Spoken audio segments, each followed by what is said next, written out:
प्रभु जीशु ख्रीष्ट बहुमूल्य नाम आपण मान समस्त को मोर प्रेम नमस्कार। आसंत प्रार्थना करिबा। प्रेमिक पिता तुम से महत पवित्र नाम धन्यवाद दउचु। आमान को तुम्हें जीवन बंचई आनिच, रोग व्याधि अमंगल मृत्यु उद्धार करिच, आवश्यक विषय पूरण करिच एवं आमान को लालन पालन करी तुम्हें कढ़ई नेउच, तुम्हें धन्यवाद दिए। जो समस्त वाक्य माने श्रवण करने को जीव वाक्य दे प्रभु आम कथा को जेमंत आम अनंत नरक उद्धार प्राप्त हो, जीवन शांति आनंद लाभ करूँ एवं जीवन शेष यात्रा पर्यंत तुम ही गति करूँ साहाय्य कर। सब गौरव केवल तुमर हो। प्रभु जीशु नाम प्रार्थना उत्सव करुछु। आमेन। कहवा कि हालेलुया हालेलुया। प्रभु को महत एवं पवित्र नाम धन्य हो जे प्रभु आमको ये सुंदर सुजोग देइछंती ताकर गौरव करिया पाई, ताकर महिमा करिया पाई। आम ईश्वर को जीवंत वाक्य अल्प समय माने शुणा जीवा, जहाँ द्वितीय वंशावली 26 पर्व आमने 3 पद रु 5 पद पढ़िलु, किंतु जदि आमने संपूर्ण पर्वटी पढ़िबा से स्थान में उसिय राजा विषय लिखा जाए। उसिय राजा होती से अमत्स्यंकर पुत्र, से जिहुदार राजा थे। ए जिहुदा हूँ पालेस्टाइन अवस्थित। से 16 वर्ष राजत्व भार से ग्रहण करते, पुणी 52 वर्ष राजत्व करते, 52 इयर्स से राजत्व करते। बहुत बड़ विषय। दाऊद से 40 वर्ष करते, किंतु ये देखुचु जे उसिय राजा से 52 इयर्स 52 वर्ष से राजत्व करते। अति आश्चर्यजनक विषय। तेरे ये जो पालेस्टाइन रे ये जिहुदा अवस्थित अटे, से पालेस्टाइन को विभिन्न भाव में अनेक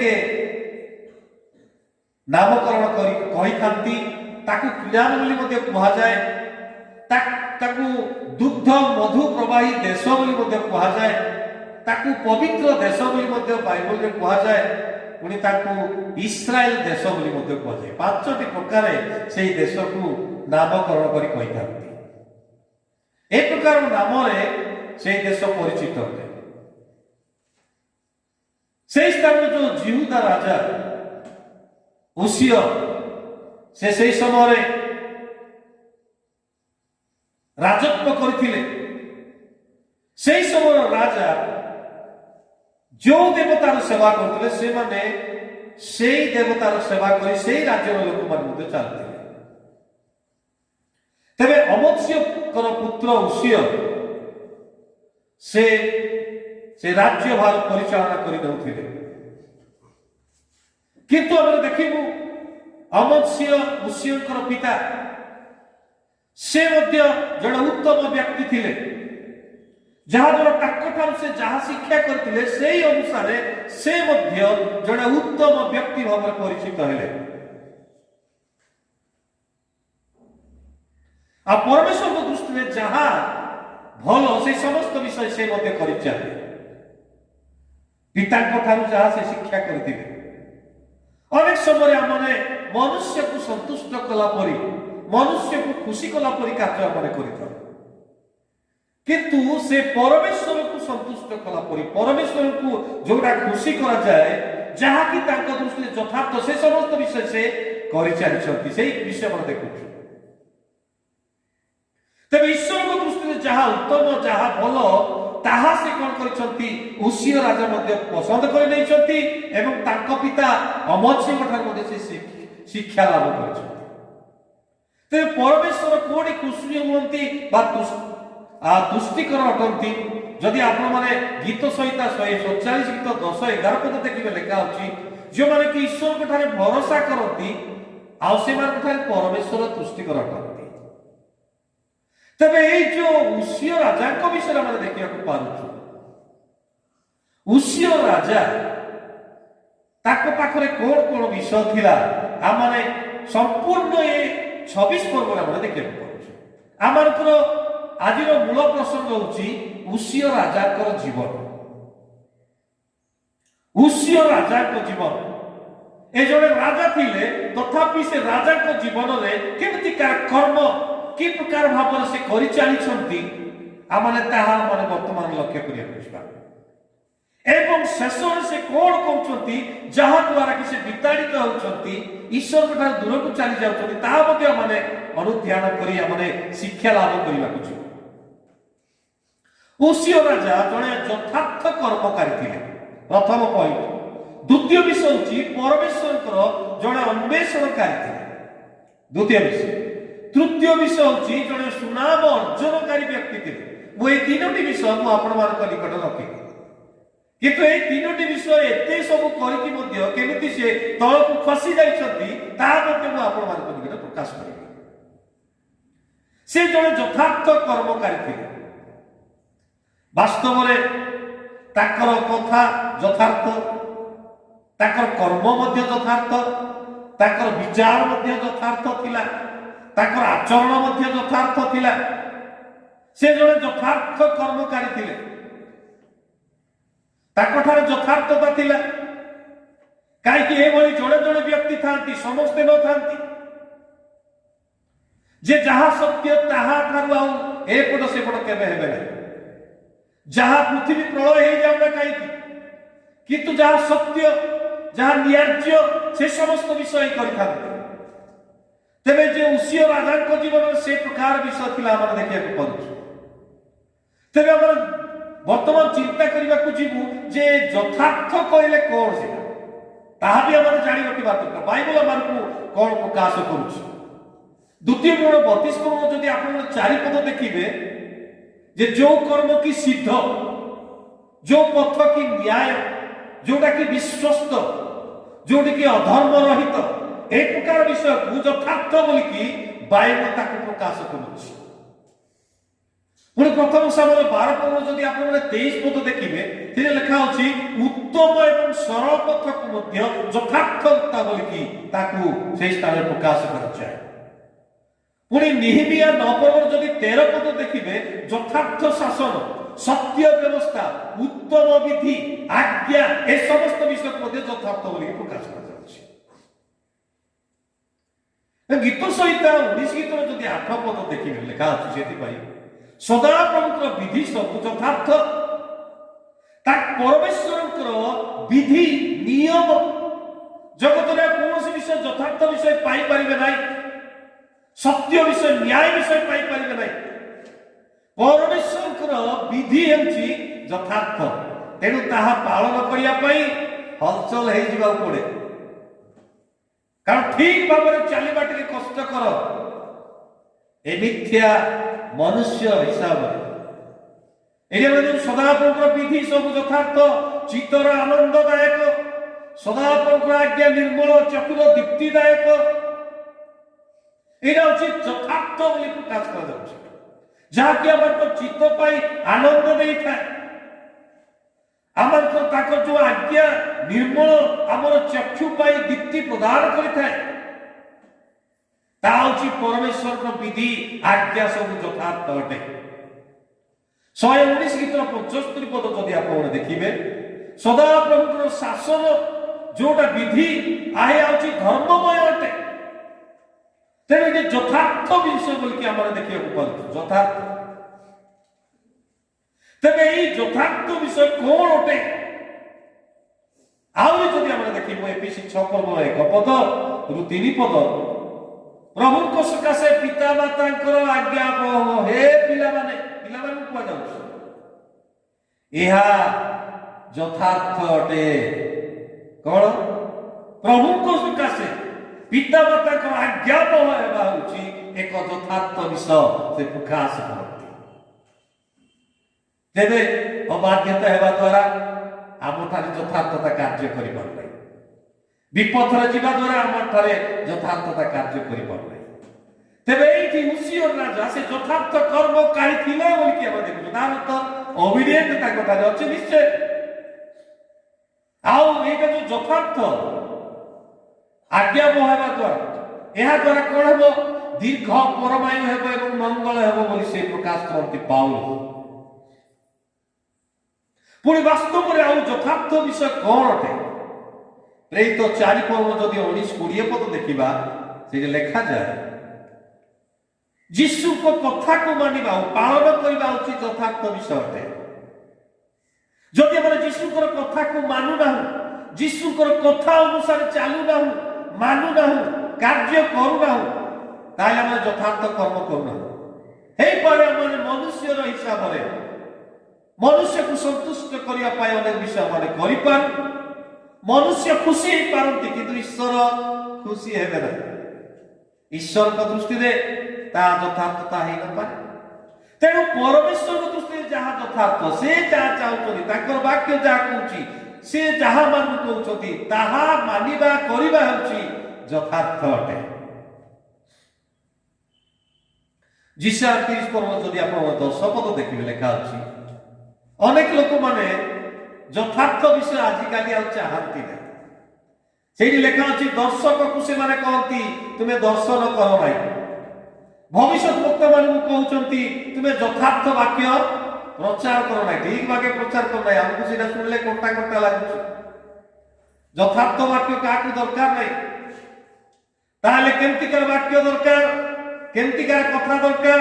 ଆଜିକାଲି ପିଲାମାନଙ୍କୁ ଯଦି ଠିକ ବାଟରେ ଯିବା ପାଇଁ, ଠିକ କାର୍ଯ୍ୟ କରିବା ପାଇଁ, ଭଲ ଭାବରେ ପାଠ ପଢ, ଆଉ ପ୍ରଭୁଙ୍କୁ ଭୟ କର, ବାଧ୍ୟ ହୁଅ, ଠିକ ବାଟରେ ଚାଲ ବୋଲି ଯଦି କହିବେ, ସେଟା କଣ୍ଟା କଣ୍ଟା ଲାଗିବ। ଯଥାର୍ଥ କଥା କହିଲେ କେହି ମଧ୍ୟ ତାକୁ ଗ୍ରହଣ କରିବେ ନାହିଁ। ଯେତେବେଳେ ସମୟ ଗଡ଼ି ଯାଇଥିବ, ସେଇ ସମୟରେ ସେମାନେ ବୁଝିପାରିବେ ଯେ ଆମକୁ କହୁଥିଲେ, ସେ ସମୟରେ ଆମେ କରିପାରିଲୁ ନାହିଁ, କଣ କରିବା? ସେ ସମୟରେ ଆଉ କିଛି ସମୟ ନଥିବ। ତେଣୁକରି ଅନେକ ଲୋକମାନେ ଗୋଟେ କଥା କୁହନ୍ତି ଯେ ନିଶ ଉଠା ପାଠ ଆଉ ଛତୁ ଉଠା କାଠ, ଗୋଟେ ପ୍ରବାଦ ଗୋଟେ। ତାର ଅର୍ଥ ନିଶ ଉଠିଲା ପରେ ଯଦି ପାଠ ପଢିବା ପାଇଁ ସେ ଇଚ୍ଛା କରିବ, କେବେ ପଢିପାରିବ ନାହିଁ। ଛତୁ ଉଠିଥିବା କାଠକୁ କେତେ ନିଆଁ ଜଳାଇଲେ ମଧ୍ୟ ଖାଲି ଧୂଆଁ ହେଇଯାଉଥିବ, ନିଆଁ ଜଳିବ ନାହିଁ। ସମୟ ଗୋଟେ ଥାଏ, ଯଥାର୍ଥ ବାକ୍ୟକୁ କେହି ଗ୍ରହଣ କରିବା ପାଇଁ ସେ ସମୟରେ ନଥାନ୍ତି। ଆଉ ଲୋକମାନେ ଏଇଠି କହୁଛନ୍ତି, ଭବିଷ୍ୟତ ବକ୍ତାକୁ କହୁଛନ୍ତି ଯଥାର୍ଥ ବାକ୍ୟ ପ୍ରଚାର କର ନାହିଁ, ଦର୍ଶକକୁ କହୁଛନ୍ତି ତୁମେ ଦର୍ଶନ କର ନାହିଁ। କଣ କହୁଛନ୍ତି? ଆଗକୁ କୋମଳ କଥା କୁହ, ଯୋଉଟା ଆମକୁ ଶୁଣିଲା ପରି ଲାଗୁଛି ସେମିତି କୋମଳ କଥା କୁହ। ଶାନ୍ତିଜନକ ବାର୍ତ୍ତା ପ୍ରଚାର କର, ଯୋଉଟା ଆମକୁ ଟିକେ ଶାନ୍ତି ଲାଗୁଥିବ ସେମିତି ପ୍ରଚାର କର। ବିନୋଦ ଆମେ ଖୁସି ହେଲା ପରି କୁହ। ଯଥାର୍ଥ ବିଷୟ ଲୋକେ କଣ କରନ୍ତି ନା, ଚାହାନ୍ତି ନାହିଁ। କିନ୍ତୁ ଏଇଠି ଆମେ ଦେଖିବାକୁ ପାଉଛୁ ଉସିୟ ରାଜା, ସେ ଜଣେ ରାଜା ହେଲେ ମଧ୍ୟ କଣ କରୁଛନ୍ତି? ଯଥାର୍ଥ କର୍ମ କରି ଚାଲିଛନ୍ତି। ଦ୍ୱିତୀୟ ବିଷୟ ମୁଁ ଆପଣମାନଙ୍କ ନିକଟରେ ରଖିବାକୁ କହୁଥିଲି, ସେଇ ଦ୍ୱିତୀୟ ବଂଶାବଳୀ 26:5 ଯୋଉଟା ଲେଖା ଅଛି, ସଦାପ୍ରଭୁ ଜଣେ ଅନ୍ୱେଷଣକାରୀ ଥିଲେ। ଅନ୍ୱେଷଣକାରୀ, ଅନ୍ୱେଷଣ ଅର୍ଥ ହଉଛି ଯେ ଖୋଜିବା, ଲୋଡ଼ିବା, ମନ ପ୍ରାଣ ଆତ୍ମା ଧ୍ୟାନ ଦେଇକି ଖୋଜିବାଟା ହଉଛି ଅନ୍ୱେଷଣ। ମନେ ମନେ ଖୋଜୁ କି ଆଉ ଯେମିତି ଭାବରେ ମଧ୍ୟ ଆମେ ଖୋଜୁ, କିନ୍ତୁ ଖୋଜିବା ଲୋଡ଼ିବା ହଉଛି ଅନ୍ୱେଷଣ। ଏମିତି ଜଣଙ୍କ ଜୀବନରେ ଆମେ ଦେଖିବାକୁ ପାରୁଛୁ, ଯୋହନ 20:15 ପଦରେ ମାଗ୍ଦଲିନୀ ମରିୟମ ଯେତେବେଳେ ଯୀଶୁଙ୍କୁ ସମାଧିରେ ନେଇ ରଖିଦେଇଥିଲେ, ସେ କଣ କରୁଛନ୍ତି ନା ତାଙ୍କୁ ପାଇବା ପାଇଁ ବୋଲି ସେ ଦୌଡ଼ି ଯାଇଛନ୍ତି। ଆକୁଳ ବ୍ୟାକୁଳ ସ୍ୱରରେ କ୍ରନ୍ଦନ କରି ସେ କଣ କରୁଛନ୍ତି? ଖୋଜୁଛନ୍ତି ଯେ କିଏ ମୋର ପ୍ରଭୁଙ୍କୁ ନେଇଗଲେ ବୋଲି ଖୋଜୁଛନ୍ତି। ସେ ପୁନରୁତ୍ଥାନ କରିସାରିଛନ୍ତି, ସମାଧିରେ ଆଉ କେହି ନାହାନ୍ତି, କେବଳ ସରୁ ଲୁଗା ଖଣ୍ଡେ ପଡୁଛି। ଖୋଜୁଛନ୍ତି। ସେଇ ସମୟରେ ଆମେ ଦେଖିବାକୁ ପାଉଛୁ ଯେ ଯୀଶୁ ତାଙ୍କୁ କଣ କଲେ? ଦର୍ଶନ ଦେଲେ। ଆଉ ସେ ଯେ ପ୍ରକାର ଭାବରେ ସେ ଖୋଜୁଥିଲେ, ଯାହା ଦ୍ୱାରା ପାଇଲେ।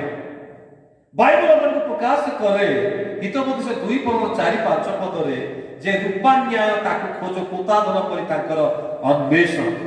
से प्रकार भाव आम खोजा दरकार।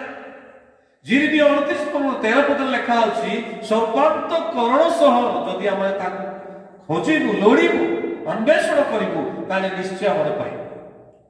आमर मन प्राण आत्मा दे आमर शरीर ये थी मन आ गोटे जगार थी सेमती खोजा हेले आम ईश्वर को पाई पारे।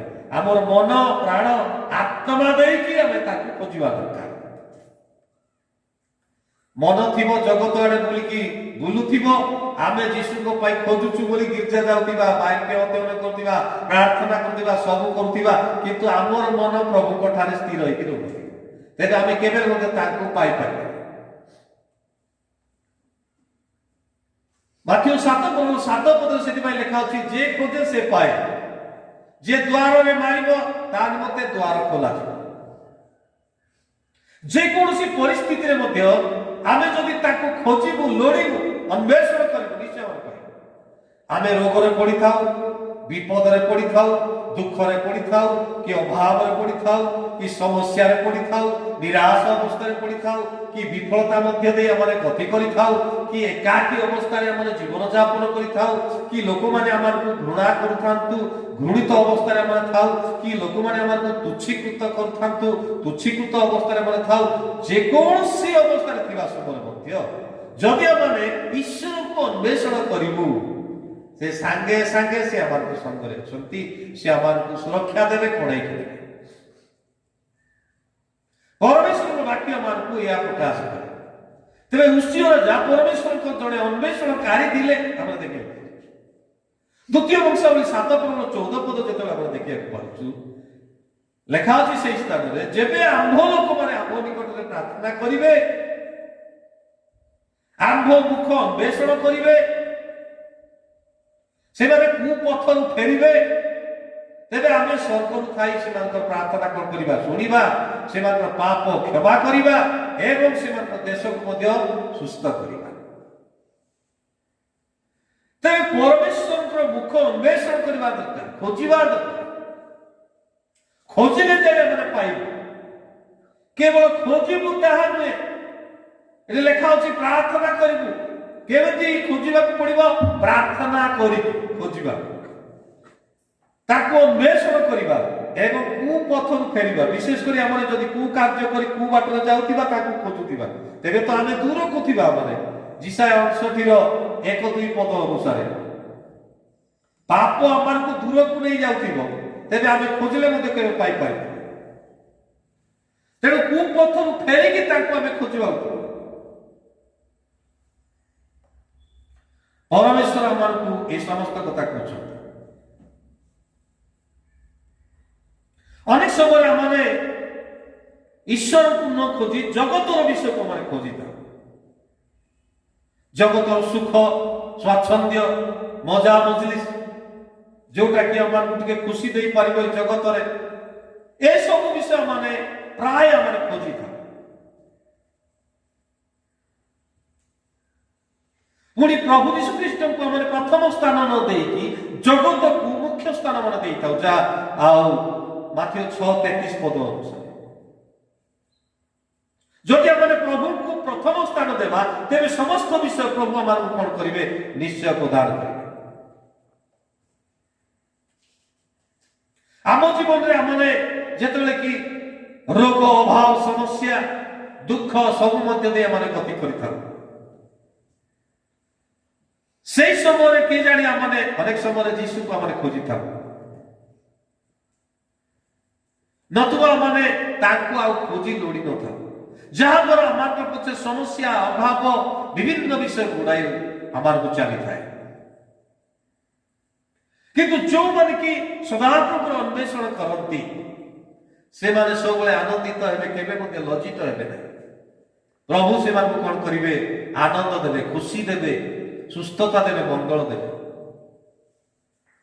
प्रभु यीशु जेतेबेले शिशु अवस्था रे थिले अनेक पंडित माने से माने कोन करछन्ती यीशुकर अन्वेषण से माने चली माथ्यू 2:10 पद जदि देखिबे लेखा अछि से माने तारा देखि महानंद रे अतिशय आनंदित हेले तार तो ସେଇଠି ଦେଖୁଛନ୍ତି ଯେ ଗୁହାଳ କୁଣ୍ଡରେ ଯୀଶୁ କଣ କରିଛନ୍ତି, ଶୋଇଛନ୍ତି। ଆଉ ସେମାନେ ସୁନା କୁଣ୍ଡୁରୁ ନେଇକି ଗନ୍ଧରସ ନେଇକି ଅର୍ପଣ କଲେ, ଆରାଧନା କଲେ, ସେଇଠି ଆନନ୍ଦ କରୁଛନ୍ତି, ଖୁସି ହେଉଛନ୍ତି। କାରଣ ସେଦିନ ସେଇ ତାରା ସେମାନଙ୍କୁ କଣ କଲା, ଯୀଶୁଙ୍କର ନିକଟକୁ ପହଞ୍ଚେଇ ଦେଇଥିଲା। ଆଜି ଯଦି ଆମେ ଯୀଶୁଙ୍କର ଅନ୍ୱେଷଣ କରିବୁ, ତାହେଲେ ଆମମାନଙ୍କୁ କଣ କରିବେ ନା, ଈଶ୍ୱର ତାଙ୍କ ଦାସମାନଙ୍କ ଦେଇ, ବାକ୍ୟ ଦେଇ, ବିଭିନ୍ନ ମାଧ୍ୟମ ଦେଇ ତାଙ୍କର ନିକଟବର୍ତ୍ତୀ ଏମାନଙ୍କୁ କରିବେ, ତାଙ୍କର ପରିଚୟ ପ୍ରଦାନ କରିବେ। ତେଣୁ ଆମେ ତାଙ୍କର ଅନ୍ୱେଷଣ କରିବା ଦରକାର। ତୃତୀୟ ବିଷୟ ମୁଁ ଆପଣମାନଙ୍କ ନିକଟରେ କହିବାକୁ ଚାହେଁ ଯେ ଉସିୟ ରାଜାଙ୍କ ଠାରେ କଣ ଥିଲା ନା, ସୁନାମ ଥିଲା। ସେ ସୁନାମ ପ୍ରାପ୍ତ ବ୍ୟକ୍ତି ଜଣେ ଥିଲେ। ଦ୍ୱିତୀୟ ବଂଶାବଳୀ 6 ପର୍ବର 26 ପର୍ବର ଯେତେବେଳେ ଆମେ 15 ପଦ ଦେଖିବୁ, ସେଠି ଲେଖା ଅଛି ଯେ ସେ ସୁନାମ ଅର୍ଜନ କରେ। ଏଇଭଳି କି 6 ପଦରେ ଲେଖା ଅଛି ସେ ନାନା ନଗର ନିର୍ମାଣ କରିଥିଲେ। 8 ପଦରେ ଲେଖା ଅଛି ମିଶରର ସୀମା ପର୍ଯ୍ୟନ୍ତ ତାଙ୍କର ନାମଟା ବ୍ୟାପ୍ତ ହୋଇ ଚାଲିଲା ବୋଲି ଅଛି। ମିଶରର ସୀମା ପର୍ଯ୍ୟନ୍ତ, ଏ ତ ଜିହୁଦାର ଲୋକ, କିନ୍ତୁ ମିଶରର ସୀମା ପର୍ଯ୍ୟନ୍ତ କଣ ହେଇଛି ନା, ବ୍ୟାପ୍ତ ହୋଇ ଚାଲିଛି। ପୁଣି ସେଇ 26ର 9 ପଦରେ ଅଛି ଦୁର୍ଗ ସବୁ ନିର୍ମାଣ କଲେ ବୋଲି ଅଛି। ଦୁର୍ଗ ସବୁ ନିର୍ମାଣ କଲେ। 10 ପଦରେ ଅନେକ କୂପ ସବୁ ଖୋଳିଲେ, ଏତେ କାର୍ଯ୍ୟ କରିଛନ୍ତି ସେ। 13 ପଦରେ ଏମିତିକି ଯେ 3,07,500 ଶିକ୍ଷିତ ସୈନ୍ୟ ମାନେ ମଧ୍ୟ ତାଙ୍କର ଥିଲେ। ଶିକ୍ଷିତ ସୈନ୍ୟ ଏତେ ଲୋକ। ପୁଣି ସେଇ 26 ପର୍ବର 15 ପଦରେ ଆମେ ଦେଖୁ ଯେ ତାଙ୍କର ନାମ ବହୁ ଦୂର ପର୍ଯ୍ୟନ୍ତ ବ୍ୟାପ୍ତ ଥିଲା। ତାର ଅର୍ଥ ସେ ଗୋଟେ ସୁନାମ ଧନ୍ୟ ବ୍ୟକ୍ତି ଥିଲେ। ବାଇବଲ ଆମକୁ ସେଥିପାଇଁ କୁହେ, ଉପଦେଶ 7 ପର୍ବ 1 ପଦରେ, ବହୁମୂଲ୍ୟ ତୈଳ ଅପେକ୍ଷା ସୁନାମ ଭଲ। ବହୁମୂଲ୍ୟ ତୈଳ ଅପେକ୍ଷା ସୁନାମ ଭଲ। ଯଦି ଜଣେ ଲୋକଙ୍କର ନାଁ ଅଛି, ତାଠୁ ଆଉ ଧନ ଥାଉ କି ଆଉ କୋଉଟା ଥାଉ କିଛି ଲାଭ ନାହିଁ, କିନ୍ତୁ ଯଦି ଜଣଙ୍କର ନାମଟା ଅଛି ଯେ ସେ ଲୋକଟା ବହୁତ ଭଲ, ତାର କଥାଭାଷା ଭଲ, ତାର କାର୍ଯ୍ୟ ଭଲ, ତାର ଆଚରଣ ଭଲ, ତାର ସବୁ ଭଲ, ତାହେଲେ ତାଠୁ ବଡ ବିଷୟ କିଛି ନୁହେଁ। ଜଣେ ସେ ପ୍ରକାର ଜଣେ ସୁନାମ ଧନ୍ୟ ବ୍ୟକ୍ତି। ଦାଉଦଙ୍କୁ ମଧ୍ୟ ସେ ପ୍ରକାର ଭାବରେ ତାଙ୍କର ସୁନାମ ଥିଲା, ଯାହାକି ଲୋକମାନେ କଣ କରୁଥିଲେ, ଦାଉଦ ବଧ କଲେ, ଅୟୁତ ସାଉଲ ବଧ କଲେ, ଆଉ ହଜାର ହଜାର ବୋଲିକି ସେମାନେ କଣ କରୁଥିଲେ, ପ୍ରଶଂସା କରୁଥିଲେ। କିନ୍ତୁ ଏହି ସୁନାମ ଦ୍ୱାରା ଗର୍ବ ଆସି ଉପସ୍ଥିତ ହେଇଯାଇଥାଏ। এই গর্ব যদি জনক জীবନରେ আসিଯାଏ ସେ ତଳକୁ ଖସି ଯାଇଥାଏ। କାରଣ ଆମେ ଦେଖୁ ହିତୋପଦେଶ 27 ପର୍ବର 21 ପଦରେ ଯେ ମନୁଷ୍ୟ ପ୍ରଶଂସା ଦ୍ୱାରା ପରୀକ୍ଷିତ ହୁଏ। ଯଦି ଗୋଟେ ଲୋକ ଏମିତି ଲୋକ ଏମିତି ଭଲ, ବହୁତ ଭଲ ଯଦି ଜଣକୁ ଆଉ ଉଠେଇକି କହୁଥିବେ, ତାହେଲେ ସେ କଣ ହେବ, ସେ ପ୍ରଶଂସା ଦ୍ୱାରା ଦିନକୁ ଦିନ ତଳକୁ ଖସିବ। ଯେତେବେଳେ ଆମମାନଙ୍କୁ ଯଦି ଜଣେ ଲୋକ ପ୍ରଶଂସା କରୁଛନ୍ତି, ପ୍ରଭୁଙ୍କ ଠାରେ ନିଜକୁ ଥୋଇ ଦେଇ ଆମେ ଯଦି ପ୍ରଭୁଙ୍କୁ ଧନ୍ୟବାଦ ଦିଅ ବୋଲି ଯଦି କହିବା, ପ୍ରଭୁଙ୍କୁ ପ୍ରଶଂସା କର ବୋଲି କହିବା, ପ୍ରଭୁ ପ୍ରଶଂସିତ ହେବେ, ଆଉ ସେ ଆମମାନଙ୍କୁ ମଧ୍ୟ ଉଠେଇକି ରଖିବେ। ଯଦି ଜଣେ ଲୋକ ପ୍ରଶଂସା ଦ୍ୱାରା ଯଦି ଉପରକୁ ଉଠିଗଲା, ସେ ତଳକୁ ହିଁ ଖସିଯିବ, ଆଉ ଉପରକୁ ଯାଇପାରେ। ଉସିୟ ରାଜାଙ୍କ ଜୀବନରେ ଏତେ ସବୁ ଥାଇକି ସେଇ ଘଟଣା ଭଳି ହେଇଥିଲା। ସେ ଜଣେ ଯଥାର୍ଥ କର୍ମକାରୀ ଥିଲେ, ସେ ଜଣେ ପରମେଶ୍ୱରଙ୍କର ଅନ୍ୱେଷଣକାରୀ ଥିଲେ, ସେ ଜଣେ ସୁନାମ ଅର୍ଜନକାରୀ, ସୁନାମ ଧନ୍ୟ ବ୍ୟକ୍ତି ଥିଲେ। ଆଉ ଏମିତି ବଳବାନ ହେଲେ ଯେ କହିବାକୁ ନାହିଁ ସମସ୍ତଙ୍କ ଦୃଷ୍ଟିରେ। କିନ୍ତୁ ଈଶ୍ୱରଙ୍କ ବାକ୍ୟ ମାନଙ୍କୁ ପ୍ରକାଶ କରେ, ଯେତେବେଳେ ତୃତୀୟ ବଂଶାବଳୀ ସେ 26-16 ପଦ ଦେଖୁ, ସେ ଯେତେବେଳେ କି ସୁନାମ ଅର୍ଜନ କଲେ, ଏତେ ସବୁ କଲେ, ବଳବାନ ହେଲେ, ଏ ସବୁ ହେବା ହେତୁରୁ ତାଙ୍କର ଅନ୍ତଃକରଣ ଗର୍ବିତ ହେଲା। ପୁଣି ସେ ଲେଖା ଅଛି ଦୁରାଚରଣ କଲେ, ଗର୍ବ ମନ ପଳେଇ ଆସିଲା, ତାପରେ ଦୁରାଚରଣ କଲେ, ଈଶ୍ୱରଙ୍କର ବିରୁଦ୍ଧରେ ସତ୍ୟ ଲଙ୍ଘନ ତାପରେ କରିବାର ଆରମ୍ଭ କଲେ। କେବଳ ସେତିକି ନୁହେଁ, ଲେଖା ଅଛି ସେ ଧୂପ ବେଦୀରେ ଧୂପ ଜଳେଇବା ପାଇଁ ସଦାପ୍ରଭୁଙ୍କ ମନ୍ଦିରକୁ ଗଲେ।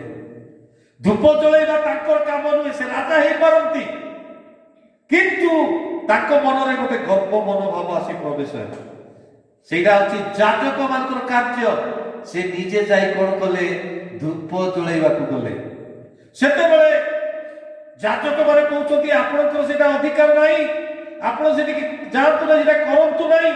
ଏଇଟା କହୁଥିଲେ ମଧ୍ୟ ଯେତେବେଳେ ସେ ଧୂପ ଜଳେଇବା ପାଇଁ ବେଦୀ ନିକଟକୁ ଯାଇଛନ୍ତି, ବେଦୀରେ ସେ କାର୍ଯ୍ୟ କରୁଛନ୍ତି, ସେଇଠି ଥାଉ ଥାଉ ତାଙ୍କର କପାଳରେ କୁଷ୍ଠ ରୋଗ ପ୍ରକାଶ ପାଇଲା। ସେଇଠି ଅଛନ୍ତି ଆଜ୍ଞା, କୁଷ୍ଠ ରୋଗ ହେଇଗଲା କପାଳରେ। ଯେତେବେଳେ କୁଷ୍ଠ ରୋଗ ହେଇଗଲା, ସେଇ ସମୟରେ ତାଙ୍କୁ କଣ କଲେ ନା ଶୀଘ୍ର ତାଙ୍କୁ ତଡ଼ି ଦିଆଗଲା। ଦେଖନ୍ତୁ, ବଡ଼ ପାଥେଟିକ ବିଷୟ ଗୋଟେ ଏଇଠି ଆମେ ଦେଖିବାକୁ ପାଉଛୁ, ଯେ କି ଜଣେ ଯଥାର୍ଥ କର୍ମକାରୀ ଥିଲେ, ବହୁତ ରାଇଟ ୱେରେ ଚାଲୁଥିଲେ, ଜଣେ ସିଦ୍ଧ ବ୍ୟକ୍ତି ବୋଲେ କହିବାକୁ ଅତ୍ୟୁକ୍ତି ହେବ ନାହିଁ, ଜଣେ ପରମେଶ୍ୱରଙ୍କର ଅନ୍ୱେଷଣକାରୀ, ବସିଲେ ଉଠିଲେ ପ୍ରଭୁଙ୍କୁ ନାଁ ଧରୁଥିଲେ ତାର ଅର୍ଥ। ପୁଣି ଜଣେ ସୁନାମ ଧନ୍ୟ ଲୋକ, ଏ ପ୍ରକାର ବ୍ୟକ୍ତି।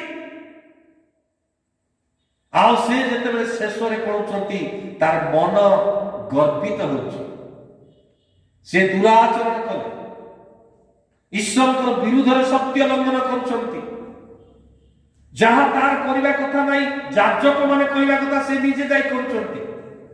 ସେତେବେଳେ ପରମେଶ୍ୱର ସାଙ୍ଗେ ସାଙ୍ଗେ ତାଙ୍କର ମସ୍ତକରେ କୁଷ୍ଠ ରୋଗଗ୍ରସ୍ତ କଲେ, ଯାହାଦ୍ୱାରା ତାଙ୍କୁ ସେଇଠୁ ତଡ଼ିଦେଲେ। ଆଉ ସେ ଏକାକୀ ଯାଇ ସେ କଣ କରୁଛନ୍ତି? ମରଣ ଦିନ ପର୍ଯ୍ୟନ୍ତ ଏକାକୀ ହେଇକି ରହିଲେ। କାରଣ ପ୍ରଭୁ ସବୁ ଦିଅନ୍ତି, କିନ୍ତୁ ଯେତେବେଳେ ଜଣେ ଗର୍ବ ହୁଏ, ସେ ସବୁକୁ ସେ ଛଡେଇକି ଦିଅନ୍ତି। ପରମେଶ୍ୱର ବାକ୍ୟ ପ୍ରକାଶ କରେ, ସେ ଗର୍ବି କି ଦୂରରୁ ଚିହ୍ନନ୍ତି, ତାର ଗର୍ବକୁ ଖର୍ବ କରିଦିଅନ୍ତି। ଯେଭଳି ଦାନିଏଲ 4:30 ପଦରେ ଲେଖା ଅଛି, ନବୋଖତ ନିଶ୍ଚୟ ସେ କଣ କଲେ? ମୁଁ ନିଜର ବଳର ପ୍ରଭାବରେ, ନିଜର ପ୍ରତାପର ମହିମା ନିମନ୍ତେ এই ବାବିଲ ନିର୍ମାଣ କରିଅଛି।